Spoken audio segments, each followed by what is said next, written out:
Hello दोस्तों, स्वागत है आप सभी का टू द पॉइंट में। आज का हमारा टॉपिक है यूनाइटेड नेशंस, जिसे संयुक्त राष्ट्र संघ भी कहा जाता है या फिर यूनाइटेड नेशंस ऑर्गेनाइजेशन जिसे हम कहते हैं। हम इस वीडियो में जानने की कोशिश करेंगे कि यूनाइटेड नेशंस का एस्टेब्लिशमेंट क्यों हुआ था, किस तरीके से हुआ था और कहां पर हुआ था, इसका इंपॉर्टेंस क्या है, इसके फंक्शंस क्या है और ये किस तरीके से काम कर रहा है। इन सभी चीज़ों के बारे में आज का हमारा टॉपिक। सबसे पहले चीज़ जो हमें जाननी है कि what is United Nations organisation या यूनाइटेड नेशन।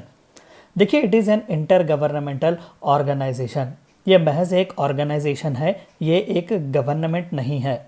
देखिए, एक पॉइंट जो आपको क्लियर करनी है वो ये है कि यूनाइटेड नेशंस ऑर्गेनाइजेशन या United Nations is not a sovereign body, it is just an organisation which helps for international cooperation. देखिए, फ़र्क होता है जब हम एक सॉवरेन बॉडी कहते हैं या फिर एक ऑर्गेनाइजेशन कहते हैं for cooperation. For example, Government of India is a sovereign body when it comes to the Indian relation.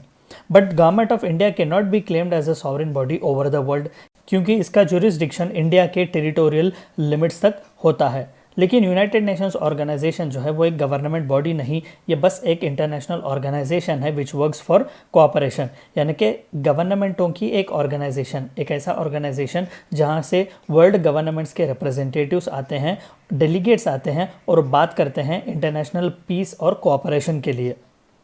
That aims to maintain international peace and security. तो अभी हमने इसके बारे में जाना कि डेलीगेशंस आते हैं, रिप्रेजेंटेटिव्स आते हैं इंटरनेशनल पीस और सिक्योरिटी को प्रमोट करने के लिए। To develop friendly relationships among nations. हम आगे के स्लाइड्स में देखेंगे कि इसका ओरिजिन ही हुआ था ताकि कंट्रीज़ के बीच जो है वो फ्रेंडली रिलेशंस बढ़ा सकें। टू अचीव इंटरनेशनल कोऑपरेशन, बिल्कुल वो कौन सी भी तरीके की चीज़ हो, यूनाइटेड नेशंस ऑर्गेनाइजेशन हमेशा फोर फ्रंट पर रहता है to help the international community to cooperate with each other.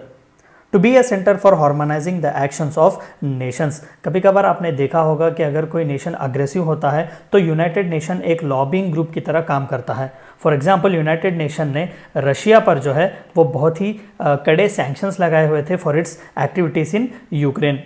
या फिर आपने देखा होगा कि जब इराक में 1986 में केमिकल वेपन्स का इस्तेमाल किया गया तो तब भी जो है यूनाइटेड नेशंस की जनरल असेंबली ने रेजोल्यूशंस पास किए थे कि इराक के खिलाफ एक मिलिट्री कंटिजेंसी भेजी जाएगी। तो इस तरीके से अलग अलग कंट्रीज़ के एक्ट्स को भी जो है वो हार्मोनाइज करता है। इट्स ऑरिजिन, तो यूनाइटेड नेशंस का एस्टेब्लिशमेंट आता कहाँ से है। The UN is headquartered on international territory in New York city. तो UNO का या फिर यूनाइटेड नेशंस का हेडक्वार्टर्स जो है वो न्यूयॉर्क सिटी है, United States of America. United States of America दरअसल एक फाउंडिंग फादर है यूनाइटेड नेशंस का। Established after World War with aim of preventing future wars succeeding the ineffective League of Nations. इससे पहले कि हम आगे बढ़ें, वर्ल्ड वॉर 1 के बाद जो है लीग ऑफ नेशंस बनाया गया था ताकि अलाइज और फिर जो उनका एक्सिस था उनसे आगे किसी भी तरीके का वर्ल्ड वॉर ना आए। लेकिन league of Nations bitterly failed क्योंकि वर्ल्ड वॉर 2 जो है वो फिर से एरप्ट हो गया। कहीं ना कहीं वेस्ट और ईस्ट के बीच जो है वो दूरियां बढ़ती जा रही थी। तो दरअसल United Nation is just a developed version of League of Nations. On 25th April 1945, 50 governments met in San Francisco. San Francisco जो है वो यूनाइटेड स्टेट्स में है, for a conference and started drafting the UN charter. दरअसल उस वक्त जो थे वो प्रेसिडेंट थे डी रूजवेल्ट। तो उनके लीडरशिप में जो है ये कॉन्फ्रेंस चलाई गई थी ताकि लीग ऑफ नेशंस के लिए एक सक्सेसर जो है वो ढूंढा जाए। At its founding, the UN had 51 member states. This number grew to 193 in 2011, representing the vast majority of world's sovereign states. तो देखिएगा, आउट ऑफ समथिंग 220 या 210 कंट्रीज़ जो हैं दुनिया में, 193 कंट्रीज़ जो है वो यूनाइटेड नेशंस के मेंबर हैं। The membership which actually started with 51 members today now virtually represents the entire world, and this is what makes United Nation to be one of the most powerful international organisations. तो आइए UN के organs क्या है उसके बारे में बातचीत करते हैं। देखिए, UN हैज़ 6 प्रिंसिपल ऑर्गन्स, यानी कि यूनाइटेड नेशंस जो है वो 6 पार्ट्स या फिर 6 ऑर्गन्स में बटा हुआ है। द जनरल असेंबली के अभी जो 193 कंट्रीज़ की जो मेंबरशिप की हमने बात की, वो पूरे कंट्रीज़ जो है अपने डेलीगेशन, अपने रिप्रेजेंटेटिव्स इसी जनरल असेंबली में भेजते हैं। आपने पिक्चर्स में भी देखा होगा कि एक बड़ा सा हॉल होता है जहाँ पर लोग बैठे हुए होते हैं। दरअसल वो पूरे 193 कंट्रीज़ के रिप्रेजेंटेटिव्स होते हैं जो कंट्रीज़ के लीडर्स को सुनने आते हैं।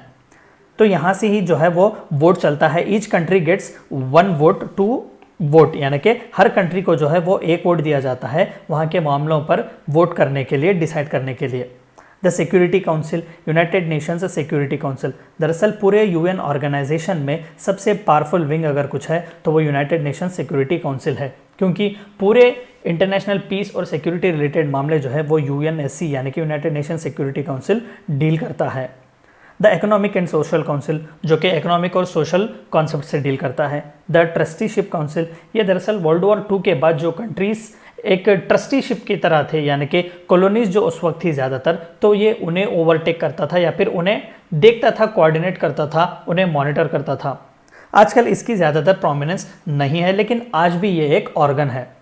The international court of justice, देखिए यूएन का ही ऑर्गेनाइजेशन है या फिर विंग है इंटरनेशनल कोर्ट ऑफ जस्टिस, जो कि द हेग में है। यूएन सेक्रेटेरिएट, जिससे कि पूरे ब्यूरोक्रेट जो कि यूएन रिलेटेड होते हैं, एम्बेसडर्स होते हैं, वहाँ से काम करते हैं। The UN system includes a multitude of specialized agencies such as World Bank Group, the World Health Organization, the World Food Program, UNESCO and UNICEF। तो ये जो है वो स्पेशलाइज्ड एजेंसीज है यूएन के, यानी कि यूनाइटेड नेशंस के। ये दरअसल यूनाइटेड नेशंस की स्पेशलाइज्ड एजेंसीज है, लेकिन ऑर्गन्स नहीं है, यानी कि they work autonomous and independent, but yet they are part of United Nations. So what is the present status of United Nations? देखिए, United Nations, its officers and its agencies have won many Nobel Peace Prizes, though other evaluations of its ineffectiveness have been mixed।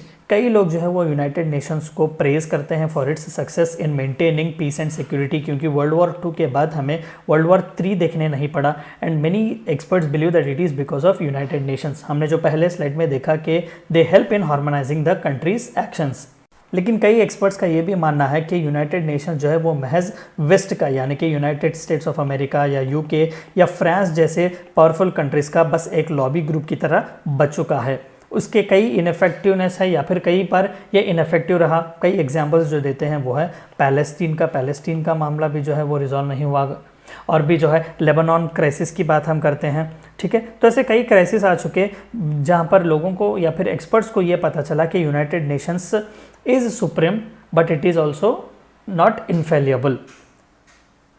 Some commentators believe the organization to be an important force for peace and human development, बिल्कुल, while others have called it ineffective, biased and corrupt। तो जो कुछ भी allegations हो, जो कुछ भी positives और नेगेटिव्स हो, United Nations has been successful in preventing a World War 3। So ये थी चंद बातें जो आपको जाननी थी यूनाइटेड नेशंस के बारे में। Thank you for watching my video.